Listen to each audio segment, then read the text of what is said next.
എല്ലാ വർഷവും നമ്മുടെ അടുത്തുള്ള കുന്നത്തൂർ അമ്പലത്തിൽ വിഷുവായിട്ട് പരിപാടിയൊക്കെ നടക്കലുണ്ട്. വിഷുക്കാവടിയും കാര്യങ്ങളൊക്കെ നടക്കാറുണ്ടായിരുന്നു. അപ്പോൾ നമ്മൾ രാവിലെ ഒന്ന് അമ്പലത്തിൽ പോയി, കുന്നത്തൂർ അമ്പലത്തിൽ തന്നെ രാവിലെയും കാവടി ഉണ്ടായിരുന്നു, വൈകുന്നേരം ഭസ്മക്കാവടിയും കാര്യങ്ങളൊക്കെയാണ്. വൈകുന്നേരം നല്ല മഴയൊക്കെ ഉണ്ടായിരുന്നു. അപ്പോൾ ഞങ്ങൾ മഴയൊക്കെ തോർന്നതിന് ശേഷമാണ് ഇറങ്ങാൻ നിന്നത്. നമ്മുടെ അടുത്തെത്തുമ്പം അങ്ങോട്ട് പോകാമെന്നുള്ള രീതിയിലാണ് ഞങ്ങൾ ഇറങ്ങിയത്. അതിനടുത്തെത്താറപ്പോൾ ഞങ്ങൾ അങ്ങോട്ട് പോയി. ഈ വർഷം ഓരോ കരക്കാരായിട്ടാണ് പരിപാടി നടത്തുന്നത്. അപ്പോൾ അതിൽ ഒരു കരക്കാരുടെ കാവടി വരവാണിത്. അപ്പോൾ ഞങ്ങൾ കുറച്ച് നേരം അത് കണ്ട് പിന്നെ നേരിട്ട് അമ്പലത്തിലോട്ട് പോയി കാണാമെന്ന് വിചാരിച്ചു.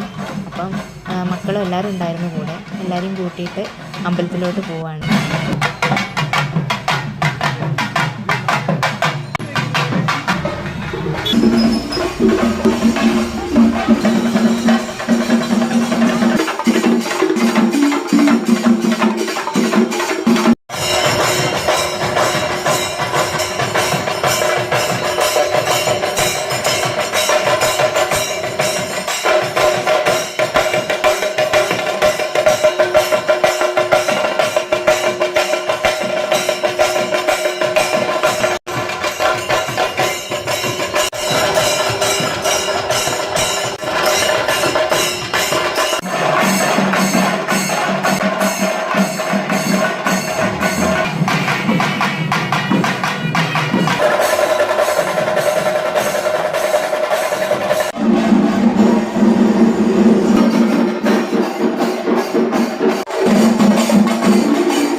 അപ്പോൾ ഇത് കഴിഞ്ഞിട്ട് സേവയാണ്. അപ്പോൾ ഇത്രയുള്ള ഇന്നത്തെ വീഡിയോ. ബൈ.